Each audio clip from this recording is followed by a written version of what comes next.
Hello കൂട്ടുകാരെ, Dora Bujji cute ഫാമിലിയിലേക്ക് എല്ലാവർക്കും സ്വാഗതം. എല്ലാവർക്കും ഗുഡ് മോർണിംഗ്. രാവിലെ ഞങ്ങൾ ഉറക്കം എഴുന്നേറ്റ് വന്നിരിക്കാട്ടോ.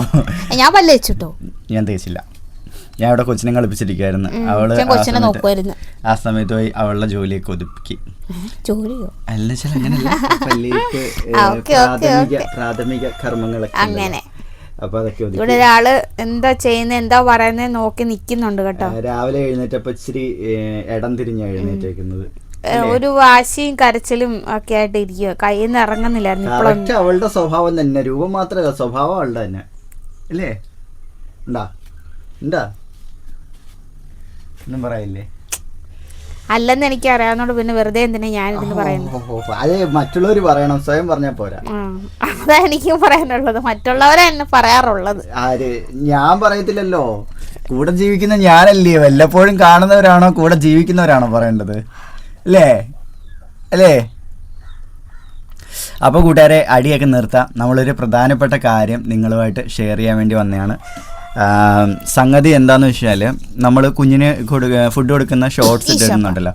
അപ്പം പലരും അതിനകത്താണെങ്കിൽ പല രീതിയിലുള്ള അഭിപ്രായങ്ങൾ ചോദിക്കുകയും പറയുകയും ചെയ്യുന്നുണ്ട്.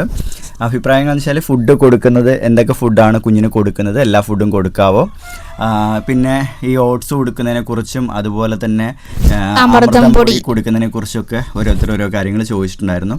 പിന്നെ കുഞ്ഞുങ്ങൾക്ക് എരിവ് കൊടുത്തു തുടങ്ങാവോ, എരിവ് കൊടുത്തില്ലെങ്കിൽ കുറച്ച് കഴിയുമ്പോൾ കുഞ്ഞുങ്ങൾ എരിവ് കഴിക്കില്ല, ഇങ്ങനെയുള്ള കാര്യങ്ങളൊക്കെ ഓരോരുത്തർ പറയുന്നുണ്ടായിരുന്നു. നമ്മൾ ഇവിടെ കുഞ്ഞിന് കൊടുക്കുന്ന ഫുഡ് രീതി എങ്ങനെയാണെന്ന് വെച്ചാൽ, മോന് ഫുഡ് കൊടുത്തു തുടങ്ങിയ ആ സമയം തൊട്ട്, അതായത് 6-ാം മാസത്തിലാണ് മോന് ഫുഡ് കൊടുത്തു തുടങ്ങിയത്. അപ്പം അന്ന് നമ്മൾ ചോറൂണ് നടത്തിയത് എരിവ് ചേർത്ത് തന്നെയായിരുന്നു ചോറൂണ് നടത്തിയത്. പിന്നെ നമ്മൾ ഉപ്പും എരിവും പുളിയും ചേർത്താണ് നമ്മൾ ചോറൂണ് നടത്തിയത്. അതിനുശേഷം നമ്മളാണെങ്കിൽ കുറുക്കായിരുന്നു കൊടുത്തുകൊണ്ടിരുന്നത്. കുറുക്കെന്ന് വെച്ചാൽ റാഗി കുറുക്കായിരുന്നു സ്റ്റാർട്ടിങ്ങിൽ നമ്മൾ കൊടുത്തുകൊണ്ടിരുന്നത്.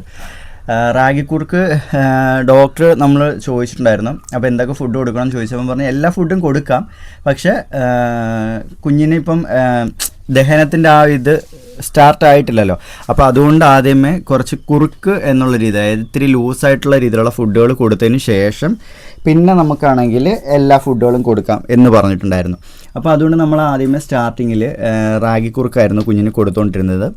അതിനുശേഷം നമ്മൾ അത് ആദ്യം കുറച്ച് തിക്കായിട്ട് സ്പൂണിലും കൊടുത്തു, പിന്നെ നമ്മൾ ഇച്ചിരി ലൂസ് ആക്കിയിട്ട് ബോട്ടിലാക്കിയും കൊടുക്കുന്നുണ്ടായിരുന്നു. ഇത് രാത്രിയിലൊക്കെ ചില സമയത്ത് നമ്മൾ അങ്ങനെയും ഇടനേരത്തൊക്കെ അങ്ങനെ ലൂസ് ആക്കിയിട്ട് ബോട്ടിലാക്കി കൊടുക്കും. പാല് കുടിക്കുന്നത് പോലെ അതിന് ബോട്ടിലിൽ നിന്ന് കുടിച്ചോളുമായിരുന്നു. ഇത് നമ്മുടെ സാധാരണ ഫീഡിംഗ് ബോട്ടിലിൽ തന്നെയായിരുന്നു നമ്മൾ കുറുക്കി ഒഴിച്ചു വെച്ചിട്ട് അത് തന്നെ മോന് കൊടുത്തുകൊണ്ടിരുന്നത്. അപ്പോൾ അങ്ങനെ നമ്മൾ കൊടുക്കുന്നുണ്ടായിരുന്നു.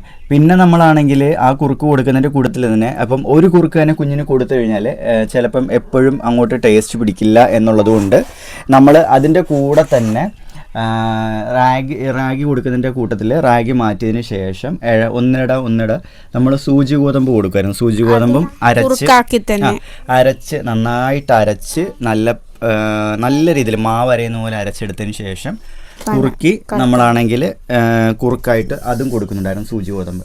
അതിനുശേഷം അതിൻ്റെ കൂടെ തന്നെ നമ്മളാണെങ്കിൽ ഇത് രണ്ടും കൊടുക്കുന്നതിൻ്റെ കൂട്ടത്തിൽ അവിൽ പൊടിച്ച്, അതായത് അവിൽ വറുത്തിട്ട് അത് പൊടിച്ചിട്ട് അത് നമ്മൾ കുറുക്കാക്കി കുഞ്ഞിന് കൊടുക്കുന്നുണ്ടായിരുന്നു അവിൽ. അപ്പം ഈ അമൃതം പൊടിയുടെ കാര്യമൊക്കെ നമ്മൾ ഡോക്ടറോട് ചോദിച്ച സമയത്തും അതുപോലെ തന്നെ നമ്മൾ പല ഡോക്ടർമാരും യൂട്യൂബിൽ പറയുന്നതൊക്കെ നമ്മൾ നോക്കിയായിരുന്നു. കാരണം നമ്മുടെ കുഞ്ഞിൻ്റെ കാര്യത്തിൽ നമുക്ക് റിസ്ക് എടുക്കാൻ പറ്റില്ലല്ലോ. കുറച്ച് നടന്നു വരുന്നുണ്ട്. അപ്പോൾ നമ്മുടെ കുഞ്ഞിൻ്റെ കാര്യത്തിൽ നമുക്ക് റിസ്ക് എടുക്കാൻ പറ്റാത്തത് കൊണ്ട് നമ്മൾ ഏത് ഫുഡ് കൊടുത്താലും ഡോക്ടറോട് ചോദിച്ചിട്ടാണ് നമ്മൾ കൊടുക്കുന്നത്. എന്താ അയ്യോ എൻ്റെ പൊന്നു കരയുന്ന. അപ്പോൾ അതുകൊണ്ട് നമ്മൾ സ്റ്റാർട്ടിങ്ങിൽ കൊടുത്ത ഫുഡുകളായിരുന്നു ഈ റാഗി, സൂചി ഗോതമ്പ്, അവിൽ, ഇതൊക്കെയാണ് കൊടുത്തിരുന്നത്.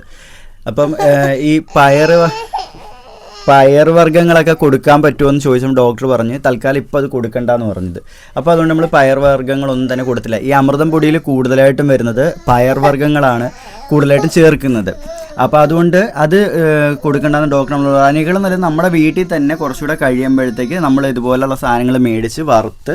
അതുതന്നെയല്ല, ഇപ്പോഴത്തെ അമൃതം പൊടിയൊക്കെ മേടിച്ച് കൊടുക്കാൻ നമുക്ക് ഒത്തിരി പഠിക്കണം. നമ്മൾ ഒരുപാട് ന്യൂസുകളൊക്കെ കാണുന്നുണ്ട്, പല്ലിയും പാറ്റയൊക്കെ. അതുകൊണ്ട് ഞങ്ങളത് മേടിക്കാറില്ല. എല്ലാം അങ്ങനെയാണെന്ന് നമ്മൾ പറയുന്നില്ല, പക്ഷെ അങ്ങനെയുള്ള സംഭവങ്ങളും ഉണ്ട്. അതുകൊണ്ട് എല്ലായിടത്തും അല്ല കേട്ടോ, എല്ലായിടത്തും അല്ല അങ്ങനെ. അതുകൊണ്ടായതുകൊണ്ടല്ലോ ഞങ്ങൾ മേടിക്കാത്ത ഈ ഒരു സംഭവം പറഞ്ഞതുകൊണ്ടാണ് കൂടുതലും. പിന്നെ അങ്ങനെയുള്ള ധാന്യങ്ങളിൽ ഫംഗസ് ഉണ്ടാവാനുള്ള സാധ്യത ഉണ്ടെന്ന് ഡോക്ടർ പറഞ്ഞു. അപ്പോൾ അതൊക്കെ കൊണ്ട് പിന്നെ നമ്മൾ അത് വേണ്ടാന്ന് വെച്ചു. അതിനുശേഷം പിന്നെ നമ്മൾ ചോറ് കൊടുക്കുന്ന സമയത്ത് ആദ്യമേ നമ്മളാണെങ്കിൽ ഇച്ചിരി എണ്ണ അങ്ങോട്ട് ഒഴിച്ചിട്ടായിരുന്നു. ഉപ്പെണ്ണയില്ല, ഉപ്പിട്ടല്ലേ ചോറ് കഴിക്കുന്നത്. ഇവിടെ ഉപ്പിട്ടാട്ടോ ചോറ് വയ്ക്കുന്നത്. ഞങ്ങളുടെ എല്ലായിടത്തും അങ്ങനെയൊന്നും അറിയത്തില്ല. അപ്പം എണ്ണ ഒഴിച്ചിട്ടാണ് നമ്മൾ കുഞ്ഞിന് ചോറ് കൊടുത്തുകൊണ്ടിരുന്നത്. നമ്മുടെ ഗബ്രൂട്ടനാണെങ്കിൽ കുരുത്തക്കേട് കാണിക്കാൻ വേണ്ടി പോയിട്ടുണ്ട്. ഗബ്രൂട്ടൻ കുരുത്തക്കേട് കാണിക്കാൻ ഇവിടെ വന്ന് നിൽക്കുക.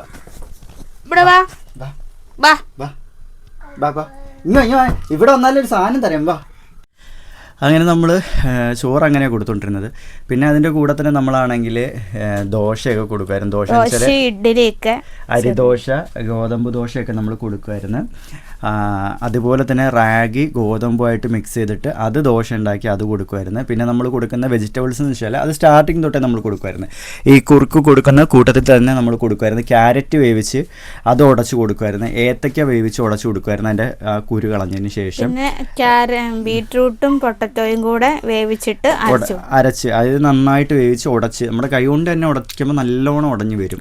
ബീട്രൂട്ട് അത്രയ്ക്ക് ഉടയത്തില്ലാത്തതുകൊണ്ട് അത് ഞാൻ മിക്സിയിലിട്ട് നന്നായിട്ട് അരച്ചിട്ടായിരുന്നു അതുകൊണ്ടുകൂടെ മിക്സ് ചെയ്ത് കൊടുത്തിരുന്നു. പിന്നെ നമ്മളാണെങ്കിൽ കപ്പക്കിഴങ്ങ് കൊടുക്കുമായിരുന്നു. കപ്പക്കിഴങ്ങ് നന്നായിട്ട് ഏറ്റവും ഈ കൊടുത്തതിലെല്ലാം ഏറ്റവും ഇഷ്ടമുള്ളത് അവന് കപ്പക്കിഴങ്ങ്. അതെപ്പോ കൊടുത്താലും ആള് കഴിച്ചു മൊത്തം കഴിക്കും. നമ്മൾ കൊടുക്കുന്ന ഫുള്ള് കഴിച്ചവൻ തീർക്കും. അങ്ങനെ കപ്പക്കിഴങ്ങ് അവന് ഭയങ്കര ഇഷ്ടമാണ്. പിന്നെ അവൻ കഴിക്കുന്നത് നമ്മുടെ കൂടെ ഇരുന്ന് കഞ്ഞി കുടിക്കും. അതായത് നമ്മൾ റേഷനരി കഞ്ഞി വയ്ക്കുമല്ലോ, റേഷനരി കഞ്ഞി പയറുമായിട്ട് നമ്മൾ ഇട്ട് വയ്ക്കും. അത് അവന് ഭയങ്കര ഇഷ്ടമാണ്. അത് അവൻ കുടിക്കാറുണ്ട്. പിന്നെ ഇവിടെ ചോറ് കൊടുക്കുമ്പോൾ ചോറ് കഴിക്കുക. അത് നമ്മൾ ചോറ് കൊടുക്കുന്നത് എങ്ങനെയാണെന്ന് വെച്ചാൽ എരിവ് കുറച്ച് ഇവിടെ കറി വയ്ക്കത്തുള്ളൂ. അപ്പം അതിൻ്റെ ഇച്ചിരി ചാറ് ഒഴിച്ചിട്ട് കൊടുക്കും. ഞാൻ വെക്കുന്ന സമയത്ത് ഭയങ്കര എരിവായിരിക്കും. ഇവർ വെക്കുമ്പോൾ എരിവ് നോർമലായിരിക്കും. പക്ഷെ ഞാൻ വെക്കുമ്പോൾ പയർ തോരൻ അല്ലെങ്കിൽ അങ്ങനെ എന്തെങ്കിലും ക്യാരറ്റ് അല്ലെങ്കിൽ ബീട്രൂട്ട് തോരനൊക്കെ വെക്കുമ്പോൾ ഒരു മുളകൊക്കെ ചേർക്കും. കാരണം അവനും കൂടെ കൊടുക്കാമല്ലോ എന്ന് വിചാരിച്ചിട്ടുള്ള കാര്യങ്ങൾക്ക് വേണ്ടിയിട്ട്. പിന്നെ ഇച്ചാൻ ഈയിടെ ഉണ്ടാക്കുന്ന മീൻകറിയും സാമ്പാറിനൊക്കെ കുറച്ച് എരിവായതുകൊണ്ട് അങ്ങനെയില്ല. പിന്നെ കപ്പയ്ക്ക മെഴുക്കുവരട്ടി ഒരു തവണ ഇച്ചാൻ വെച്ചപ്പം അത് കൂട്ടി ചോറ് കൊടുത്തു. അതവൻ കഴിച്ചു. സാമ്പാർ ഇച്ചിരി കൊടുത്തപ്പം നമുക്ക് ഇത് കുഴപ്പമില്ല, അവന് കുറച്ച് എരിക്കുന്ന പോലെ എനിക്ക് ഫീൽ ചെയ്തുകൊണ്ട് പിന്നെ ഞാനതും കൊടുക്കുന്നില്ലായിരുന്നു. അവനാണെങ്കിൽ ഇടയ്ക്ക് കറി, അതായത് നമ്മൾ ചാറ് കൂട്ടി തന്നെ ഫുഡുകൾ കൊടുക്കാറുണ്ട്. ദോശയാണെങ്കിലും പിന്നെ ചോറാണെങ്കിലും ഒക്കെ അവൻ കഴിക്കാറുണ്ട്. കുഴപ്പമില്ല, നന്നായിട്ട് അവൻ ഫുഡ് കഴിക്കും. അപ്പം നമ്മളെല്ലാ ഫുഡും അവനെ കൂടുതൽ ശീലിപ്പിച്ചിട്ടുണ്ട്. എരിവാണെങ്കിലും 2 ദിവസത്തിന് മുമ്പ് ഞാൻ വെച്ച സാമ്പാർ ഇച്ചിരി എരിവ് കൂടുതലായിരുന്നു. പക്ഷെ ആ എരിവ് കൂടുതലായിട്ടും അവൻ ചോറ് കഴിച്ച് ഒരു എക്സ്പ്രഷൻ മാറ്റം കണ്ടു. അത് കണ്ടപ്പോൾ എനിക്ക് നമുക്ക് മനസ്സിലായി. എന്ന് വെച്ചാൽ ഫേസ് ചോറ് അങ്ങോട്ട് കൊടുക്കാൻ ഇങ്ങനെയൊക്കെ ഒരു വെപ്പുണ്ട്. അപ്പോൾ അത് കാണുമ്പോൾ നമുക്ക് മനസ്സിലാവും. അപ്പോൾ നമ്മൾ എന്ത് ചെയ്ത് ആ ചോറ് ഇച്ചിരി ഒഴിവാക്കിയിട്ട് വേറെ കറി പോരല്ലാത്ത ചോറുമായിട്ട് ഇച്ചിരി മിക്സ് ചെയ്ത് അങ്ങനെ കൊടുത്തപ്പോൾ പിന്നെ അവന് കൊടുക്കാറുണ്ട്. മീൻ വറുത്തതും കൊടുക്കാറുണ്ട്. മീൻ പുഴുങ്ങി നമ്മൾ കൊടുക്കാറുണ്ട്. അതായത് ആ ടേസ്റ്റ് പിടിക്കാൻ വേണ്ടിയിട്ട്. ഞാൻ പറഞ്ഞില്ല, ഞാൻ വയ്ക്കുന്ന കറിക്ക് ഇച്ചിരി എരിവ് കൂടുതലാണ്. അതുകൊണ്ട് എന്ത് ചെയ്യുന്നു വെച്ചാൽ മീൻ നമ്മൾ പുഴുങ്ങിയിട്ട് അത് കൊടുക്കും. അപ്പോൾ അതവന് കഴിക്കുന്നത് ഭയങ്കര ഇഷ്ടമാണ്. അങ്ങനെ ഒരുപാട് കഴിക്കത്തില്ല, ഒരു മീഡിയം രീതിയിൽ അതും കഴിക്കാറുണ്ട്. പിന്നെ മുട്ട പുഴുങ്ങി കൊടുക്കാറുണ്ട്. നമ്മളിവിടെ കാടമുട്ടയും പുഴുങ്ങി കൊടുക്കാറുണ്ട്, നാടൻ മുട്ടയും പുഴുങ്ങി അവന് കൊടുക്കാറുണ്ട്. നാടൻ മുട്ട നമ്മുടെ കോഴി ഇടാറുണ്ട്. കാടമുട്ട ഇടയ്ക്ക് പപ്പ വാങ്ങിച്ചുകൊണ്ട് വരും, ഇടയ്ക്കിടയ്ക്ക് മേടിച്ചുകൊണ്ട് വരും. ഇടയ്ക്ക് ഞാനും പൈസ ഉള്ളപ്പോൾ ഇടയ്ക്ക് ഞാനും മേടിക്കും. പപ്പ മിക്ക ദിവസവും ഇടയ്ക്ക് എല്ലാം വാങ്ങിച്ചുകൊണ്ട് വരും, കാരണം മക്കൾക്കും ഒക്കെ കൊടുക്കാൻ വേണ്ടി. ഏത്തക്കയും പപ്പ വാങ്ങിച്ചുകൊണ്ട് വരും. പപ്പ തന്നെ ഏത്തക്കയും മേടിച്ചിട്ടുണ്ട്. നമ്മൾ അതും പപ്പ തന്നെ പുഴുങ്ങി മുട്ട എല്ലാം പുഴുങ്ങി പപ്പ തന്നെ കൊടുത്തു ഒരു തവണ, എനിക്ക് വയ്യാതെ സമയത്ത്. പിള്ളേരും ഇവിടെ ഇല്ലായിരുന്നു.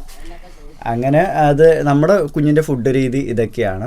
എല്ലാ ഫുഡുകളും അവൻ കഴിക്കാറുണ്ട്. പാലുൽപ്പന്നങ്ങൾ നമ്മളങ്ങനെ കൊടുക്കാറില്ല. തൈര് ഒരു വട്ടം മാത്രം, അത് ഞാൻ ഉണ്ടാക്കിയത് കൊണ്ട് ഒരു വട്ടം മാത്രം തൈര് അങ്ങനെ കൊടുത്തു. പാലുൽപ്പന്നങ്ങൾ ഇപ്പോഴേ കുഞ്ഞുങ്ങൾക്ക് കൊടുക്കാൻ പാടില്ലെന്ന് പറയുന്നത്. 1 വയസ്സാകാത്ത കുട്ടികൾക്ക് പാലുൽപ്പന്നങ്ങൾ ഒന്നും തന്നെ കൊടുക്കാൻ പാടില്ലെന്ന് ഡോക്ടർ പറയുന്നത്. അതുകൊണ്ട് അതൊന്നും കൊടുത്തില്ല. കാരണം നമ്മൾ കൂടുതലും കൊടുക്കാത്തതെന്ന് വെച്ചാൽ കുഞ്ഞിന് കഫക്കെട്ടും കൂടെ ഉള്ളതുകൊണ്ടാണ് ഈ പാലുൽപ്പന്നങ്ങൾ നമ്മളധികം കുഞ്ഞിന് കൊടുക്കാത്തത്. കാരണം കുഞ്ഞിന് ഹാർട്ടിന് ഹോളുള്ള ആ ഒരു ഭാഗത്തെ പ്രത്യേകത വെച്ചാൽ കുഞ്ഞുങ്ങൾക്ക് പനി വരും, അതുപോലെ തന്നെ കഫക്കെട്ട് വരും, ന്യൂമോണിയ വരാൻ സാധ്യതയുണ്ട്. അപ്പോൾ അതുകൊണ്ട് നമ്മൾ പാലുൽപ്പന്നങ്ങൾ മാക്സിമം കുഞ്ഞിന് കൊടുക്കുന്നത് നമ്മൾ ഒഴിവാക്കി നിർത്തിയിരിക്കുകയാണ്. പിന്നെ ഞാൻ ഉണ്ടാക്കിയതുകൊണ്ട് മാത്രം അന്ന് ഇത്തിരി തൈര് കൊടുത്തത്. ആ തൈര് കൊടുത്തപ്പോഴാണ് എല്ലാവരും പറഞ്ഞത് തൈര് മാത്രമായിട്ട് കൊടുക്കരുത്, വേറെയും കറികൾ ചേർത്ത് കൊടുക്കണം. കറികൾ വേറെയും ചേർത്ത് നമ്മൾ കൊടുക്കാറുണ്ട്. അന്ന് പിന്നെ തൈര് കൊടുത്തപ്പം ആ ഒരു വീഡിയോ നമ്മൾ എടുത്തിട്ടു എന്ന് മാത്രമേ ഉള്ളൂ. നമ്മളല്ലാതെ കുഞ്ഞിന് എല്ലാ രീതിയിലുള്ള ഫുഡും കൊടുക്കാറുണ്ട്. നമ്മൾ എന്തെല്ലാം കഴിക്കുന്നുണ്ടോ നമ്മൾ സാധാരണ വീട്ടിൽ വെക്കുന്ന കറികളല്ല, അവനായിട്ട് സ്പെഷ്യൽ കറികളൊന്നും അങ്ങനെ വെക്കാറില്ല. അതായത് നമ്മൾ ഒഴിച്ചു കൂട്ടുന്നത് ഉണക്ക് ഒഴിച്ചു കൂട്ടുന്നില്ല എന്നേ ഉള്ളൂ. അതല്ലാണ്ട് കുഞ്ഞിന് കഴിക്കാൻ പറ്റുന്ന രീതിയിൽ നമ്മളെല്ലാ ഫുഡും കൊടുക്കാറുണ്ട്. എല്ലാ ഫുഡും കുഞ്ഞുങ്ങൾ കഴിക്കാറുണ്ട്, ഒരു കുഴപ്പമില്ല. പിന്നെ ഒട്ടും എരിവ് കഴിക്കാത്ത ഒരു വ്യക്തിയാണ് വാടിയുടെ മൂടി അങ്ങ് എഴുന്നേറ്റ് വന്നതേ ഉള്ളൂ, ഉറക്കം എഴുന്നേറ്റ് വന്നേ ഉള്ളൂ കേട്ടോ. എരിവ് തൊട്ട് പോലും കൂട്ടത്തില്ല. പക്ഷെ ഒരു കാര്യമുണ്ട്, ഇടയ്ക്ക് ഞങ്ങൾ അൽഫാം മേടിക്കാറുണ്ട് കേട്ടോ, അത് കഴിക്കാറുണ്ട്. നല്ല എരിവുള്ളതാ. എന്റെ പേര് ഒരു തവണ കഴിച്ചിട്ട് മേടിച്ചാൻ ഒരു തവണ ഞങ്ങൾ അൽഫാം നല്ല സ്പൈസി ആയിരുന്നു. ഞാനൊക്കെ ആദ്യമായിട്ട് കഴിക്കുന്നതാണ് പെരി പെരി, കേട്ടിട്ടുള്ളൂ. അങ്ങനെ ഒരു തവണ ഇച്ചാ എനിക്ക് മേടിച്ച്, എനിക്കല്ല ഞങ്ങൾക്ക് എല്ലാവർക്കും മേടിച്ചു തന്നു. ഭയങ്കര സ്പൈസി ആയിരുന്നു. ഒരെണ്ണം പോലും വെക്കാതെ മൊത്തം തിന്നു, എരിവായിട്ട്. പക്ഷെ ആ എരിവ് ഇവിടെ വെക്കുന്ന സാമ്പാറിനോ മീൻകറിക്കോ എന്ത് കറിക്കാണെങ്കിലും തൊട്ടുകൂട്ടത്തില്ല. ഇച്ചിരി കറി എടുക്കും, ഇച്ചിരി ചാറ് എടുക്കും. ഞാനതുകൊണ്ട് ഇപ്പൊ വഴക്ക് പറഞ്ഞു പേടിയുണ്ട്, പറഞ്ഞിട്ടുണ്ടെങ്കിൽ കഴിച്ചോളൂ. ഫുഡും കഴിക്കൂല, അതുകൊണ്ട് വഴക്ക് പറഞ്ഞു ഫുഡ് കഴിപ്പിക്കുക. വെയിറ്റ് ഭയങ്കര കുറവാ. ഇപ്പൊ എത്ര വയസ്സായിരുന്നു? 8 വയസ്സ്. ഓഗസ്റ്റ് 22-ാം തീയതി പ്രിൻസിമോളുടെ ബർത്ത്ഡേ ആണ്. അപ്പൊ വെയിറ്റ് കുറവ്, 22 ഉള്ളു. 22 അങ്ങോട്ട് കൂടുന്നുമില്ല കുറയുന്നുമില്ല. എനിക്കാണെങ്കിൽ 67 അങ്ങോട്ട് പോകുന്നുമില്ല, ഇങ്ങോട്ട് താഴുന്നുമില്ല. ഇവക്ക് 26 താഴുന്നില്ല. 27. മോന് മോന് 7 കൂടുന്നുമില്ല കുറയുന്നുമില്ല. അപ്പം ഇവിടെ എല്ലാവരുടെയും വെയിറ്റ് ഇങ്ങനെയൊക്കെ. നമ്മളിവിടെ വെയിറ്റ് നോക്കുന്ന മെഷീൻ വാങ്ങിച്ചു വെച്ചിട്ടുണ്ട്. അപ്പോൾ അതുകൊണ്ട് അതിനകത്ത് നോക്കി നമുക്ക് എല്ലാം അറിയാൻ പറ്റും. അപ്പം നമ്മുടെ കുഞ്ഞിന് കൊടുക്കുന്ന ഫുഡ് രീതി ഇതൊക്കെയാണ്. ഈ രീതിയിലാണ് കുഞ്ഞിന് നമ്മൾ ഫുഡ് കൊടുക്കുന്നത്. അപ്പോൾ എല്ലാ രീതിയിലുള്ള ഫുഡും നമ്മൾ കൊടുക്കാറുണ്ട്. എല്ലാ രീതിയിലുള്ള ഫുഡും നമ്മൾ കുറുപ്പ് ഹോസ്പിറ്റലിലെ ഡോക്ടറെ ആയിരുന്നു നമ്മൾ ഇടയ്ക്ക് പീഡിയാട്രീഷ്യനായിട്ട് കാണിച്ചുകൊണ്ടിരുന്നത്. ഇപ്പോൾ നമ്മൾ വേറൊരു പീഡിയാട്രീഷ്യനെ കാണിക്കുന്നത്. കാരണം അത്രയും ദൂരം പോകാനായിട്ടുള്ള ബുദ്ധിമുട്ടുള്ളത്. ഇവിടുന്ന് ഒരു 22 കിലോമീറ്റർ ഉണ്ട്. കുഞ്ഞിന് എന്തെങ്കിലും ഒരു അത്യാവശ്യം വന്നു കഴിഞ്ഞാൽ അത്രയും ദൂരം പോയി കാണിക്കാനുള്ള ഒരു ബുദ്ധിമുട്ടുള്ളത് കൊണ്ട് നമ്മളിപ്പോൾ വേറൊരു പീഡിയാട്രീഷ്യനെ കാണിച്ചുകൊണ്ടിരിക്കുന്നത്. അപ്പോൾ നമ്മൾ എല്ലാ ഫുഡും കുഞ്ഞിന് കൊടുത്ത് തന്നെയാണ് കുഞ്ഞിനെ വളർത്തിക്കൊണ്ടിരുന്നത്. അതുകൊണ്ട് എല്ലാം അവൻ കഴിക്കാറുണ്ട്, എല്ലാം കഴിക്കും, ഒന്നുപോലും വിടാതെ എല്ലാ ഫുഡും. ഒരു തവണ അമ്മ ചീനി പുഴുങ്ങിയതും മുളക് പൊട്ടിച്ചതും കൂടെ ആയിക്കൊടുത്ത് ജസ്റ്റ് ഇട്ടോ ഒന്നുള്ളേ. അതവൻ കഴിച്ചിട്ട് ഇങ്ങനെ കണ്ണീന്നൊക്കെ വെള്ളം ഒഴുകി പാവം തോന്നി. അതവൻ കഴിച്ചു, തുപ്പിക്കളഞ്ഞൊന്നുമില്ല കേട്ടോ, കഴിച്ചു. അപ്പോൾ നമ്മളെല്ലാ ഫുഡും കുഞ്ഞിന് കൊടുക്കാറുണ്ട്. അങ്ങനെ എരിവ് എന്ന് പറഞ്ഞിട്ടോ മധുരം എന്ന് പറഞ്ഞിട്ടോ ഒന്നും അങ്ങനെ മാറ്റി വെക്കാറില്ല. നമ്മൾ ഏത് ടൈപ്പ് ഓട്സാ കൊടുക്കുന്നത്? നമ്മൾ ക്യുക്കർ ഓട്സ് എന്ന് പറഞ്ഞിട്ട് അതിൻ്റെ ഓട്സ് ആണ് കൊടുക്കുന്നത്. അത് അങ്ങനെ ബ്രാൻഡ് ഇല്ലല്ലോ. ഓട്സ് ഒക്കെ അത്യാവശ്യം എല്ലാം നല്ല തന്നെയാണ്. നമ്മളിവിടെ എങ്ങനെയാണെന്ന് വെച്ചാൽ ഞാൻ ആദ്യമേ കൊടുത്തത് ഓട്സ് മാത്രമായിട്ടല്ല. ഓട്സും ഞാൻ നേരത്തെ പറഞ്ഞ കണക്ക് അവിലും പിന്നെ ആണെങ്കിൽ ഈ പൊട്ടുകടല കിട്ടും, പൊട്ടുകടലയും കപ്പലണ്ടി, ഇതിത്രയും കൂടെ ഞാനാണെങ്കിൽ നന്നായിട്ട് വറുത്തെടുത്ത്, എണ്ണയൊന്നുമില്ല അല്ലാതെ നോർമലി നല്ല രീതിയിൽ വറുത്ത് ചട്ടിക്കകത്ത് ചൂടാക്കി വറുത്തെടുത്തതിന് ശേഷം അത് പൊടിച്ച് വെച്ചിരുന്നിട്ട് അതിൻ്റെ പൊടിയാണെങ്കിൽ കുറുക്കി ഒരിത്തിരി കഴിയുമ്പോൾ അത് ഇത്തിരി കട്ടിയാവും, ഇച്ചിരി നല്ല രീതിയിൽ കട്ടിയാവും. അപ്പോൾ അതാണ് നമ്മൾ കുഞ്ഞിന് കൊടുത്തുകൊണ്ടിരുന്നത് ഇടയ്ക്ക് വെച്ചിട്ട്. പിന്നെ എല്ലാം സെപ്പറേറ്റ് കൊടുത്തു തുടങ്ങി. പിന്നെ കുഞ്ഞുങ്ങൾക്ക് വെയിറ്റ് കൂടാൻ വേണ്ടി കൊടുക്കാൻ പറ്റുന്ന ഫുഡുകളാണ് ഈ ഓട്സ് ആണെങ്കിലും മധുരക്കിഴങ്ങാണെങ്കിലും റാഗി ആണെങ്കിലും സൂചിഗോതമ്പാണെങ്കിലും ഒക്കെ കുഞ്ഞുങ്ങൾക്ക് വെയിറ്റ് കൂടാൻ വേണ്ടി കൊടുക്കുന്ന ഫുഡുകളാണ്. ഒരിക്കലും ഇത് വെയിറ്റ് കുറയുമെന്ന് വെച്ചിട്ട് കൊടുക്കാതിരിക്കരുത്. അല്ലെങ്കിൽ ഇത് കൊടുക്കുന്നത് കൊണ്ട് കുഞ്ഞുങ്ങൾ മറ്റു ഫുഡ് കഴിക്കില്ല എന്ന് വെച്ചിട്ട് കൊടുക്കാതിരിക്കരുത്. മെയിനായിട്ട് ശ്രദ്ധിക്കേണ്ട ഒരു കാര്യം, നമ്മൾ എന്ത് ഫുഡ് കൊടുത്താലും ഫോർമുല മിൽക്ക് അതിനകത്ത് മിക്സ് ചെയ്യരുത്. ചില ഡോക്ടർമാരും ചില ഫുഡ് കൊടുക്കണം, കുട്ടികൾക്ക് ഇന്ന ഫുഡ് കൊടുക്കുക എന്ന് പറയുന്ന ആൾക്കാരും പറയുന്നൊരു കാര്യമാണ്. അതിനകത്ത് കുറച്ച് ഫോർമുല മിൽക്ക് മിക്സ് ചെയ്ത് കൊടുക്കുകയാണെന്നുണ്ടെങ്കിൽ കുഞ്ഞുങ്ങളാണെങ്കിൽ നല്ല രീതിയിൽ ഫുഡ് കഴിക്കുമെന്ന്. അത് ആ ഫോർമുല മിൽക്കിൻ്റെ ടേസ്റ്റ് ഉള്ളതുകൊണ്ടാണ് കുഞ്ഞുങ്ങൾ ഫുഡ് കഴിക്കുന്നത്. ഒരു കാരണവശാലും നമ്മൾ കുഞ്ഞുങ്ങൾക്ക് കൊടുക്കുന്ന ഒരു ഫുഡിലും ഫോർമുല മിൽക്ക് ആഡ് ചെയ്ത് കൊടുക്കരുത്. അങ്ങനെ കൊടുത്തു കഴിഞ്ഞാൽ ആ ഫോർമുല മിൽക്കിൻ്റെ ടേസ്റ്റ് മാത്രമേ കുട്ടികൾക്ക് പിടിക്കുകയുള്ളൂ, ഫുഡിൻ്റെ ടേസ്റ്റ് പിടിക്കില്ല. അപ്പോൾ ഏത് ഫുഡ് കൊടുത്താലും ഫോർമുല മിൽക്ക് ഇല്ലാതെ ആ ഫുഡിൻ്റെ ടേസ്റ്റിൽ തന്നെ കുഞ്ഞിന് കൊടുത്ത് ശീലിപ്പിക്കുക. അപ്പോൾ അതാകുമ്പോഴത്തേക്ക് പിന്നെ എല്ലാ ഫുഡും കുഞ്ഞുങ്ങൾക്ക് ഇഷ്ടപ്പെട്ട് തുടങ്ങിക്കോളും. നമ്മളിവിടെ അങ്ങനെ തന്നെയാണ് കൊടുത്തത്. അതുകൊണ്ട് കുഞ്ഞിന് ഇന്ന ഫുഡ് എന്നൊന്നുമില്ല, എല്ലാ ഫുഡും കുഞ്ഞ് കഴിക്കും. നമ്മൾ ഏത് ഫുഡ് കൊടുത്താലും കഴിക്കും. പുറത്ത് പോകുമ്പം ഞാൻ കരിമ്പ് ജ്യൂസ് വാങ്ങിച്ച് കുടിക്കാറുണ്ട്. മോനെയും കൊണ്ടൊക്കെ ഹോസ്പിറ്റലിൽ പോകുന്ന സമയത്ത് തിരിച്ച് വരുന്ന സമയത്ത് കരിമ്പ് ജ്യൂസൊക്കെ വാങ്ങിച്ച് കുടിക്കാറുണ്ട്. അത് കൊടുക്കാറുണ്ട്. അത് കുടിക്കും. നോർമൽ വാട്ടർ കൊടുക്കാറുണ്ട്. അത് കുടിക്കും. ഇവിടെ നമ്മളാണെങ്കിൽ വെള്ളം തിളപ്പിച്ചാണ് വിടുന്നത്. പനിക്കൂർക്കയും തുളസിയിലയും അതുപോലെ തന്നെ ഈ വയനയിലയും കൂടി ഇട്ട് വെള്ളം തിളപ്പിക്കും. നല്ല ടേസ്റ്റാണ്. നല്ല ടേസ്റ്റിൽ വെള്ളം കിട്ടും. അപ്പോൾ ആ വെള്ളമാണ് നമ്മളിവിടെ എല്ലാവരും കുടിക്കുന്നത്. അത് തന്നെ കുഞ്ഞിന് കൊടുക്കുന്നത്. ഇടയ്ക്കും അല്ലാതെ നമ്മൾ ഇടയ്ക്ക് ബോട്ടിലിൽ വെള്ളം കൊടുക്കാറുണ്ട്. ചൂടുവെള്ളം കൊടുക്കാറുണ്ട്. നല്ല മോനെ നല്ലതാണ്. പിന്നെ ഈ പനിക്കൂർക്കയിട്ട വെള്ളം കുടിക്കുന്നത് നല്ലതാണല്ലോ. കുഞ്ഞുങ്ങൾക്ക് കൊടുക്കുന്നതും നല്ലതാണ്. അതെല്ലാം കഴിക്കാറുണ്ട് മോന്. അപ്പം കുഞ്ഞുങ്ങൾക്ക് ഈ രീതിയിലൊന്ന് ഫുഡ് കൊടുത്ത് നോക്ക്. കുഞ്ഞുങ്ങളെല്ലാ ഫുഡും കഴിക്കും. അതിലൊരു വ്യത്യാസമില്ല. പലരും പറയുന്നതൊക്കെ എൻ്റെ മോന് ഫുഡ് കഴിക്കുന്നില്ല, പാല് മാത്രമേ കുടിക്കുന്നുള്ളൂ. അത് മെയിനായിട്ടുള്ള റീസൺ എന്ന് വെച്ചാൽ നമ്മൾ കൊടുത്ത് ശീലിപ്പിക്കുന്നില്ല. ഇവിടെ ഗബ്രൂട്ടനാണെങ്കിൽ നമ്മൾ ഫുഡ് കഴിക്കുന്ന സമയത്ത് 6 മാസത്തിലൊക്കെ മോനിങ്ങനെ നോക്കിയിട്ട് മോനിങ്ങനെ വരും, പ്ലേറ്റിൽ കൈയിട്ടിട്ട് ഇങ്ങനെ എടുത്ത് വായി വയ്ക്കാൻ വേണ്ടി. അപ്പോൾ നമുക്ക് മനസ്സിലായി അവനാണെങ്കിൽ ഇന്ന ഫുഡ് അവന് ആവശ്യമായിട്ട് വരുന്നു. അപ്പോൾ നമ്മൾ ഇച്ചിരി കൊടുക്കും. അങ്ങനെ കൊടുത്താണ് അവനിപ്പോൾ എല്ലാ ഫുഡും കഴിക്കുന്നത്. ആദ്യമേ ഒന്നും അങ്ങനെ ഫുഡ് കഴിക്കില്ലായിരുന്നു.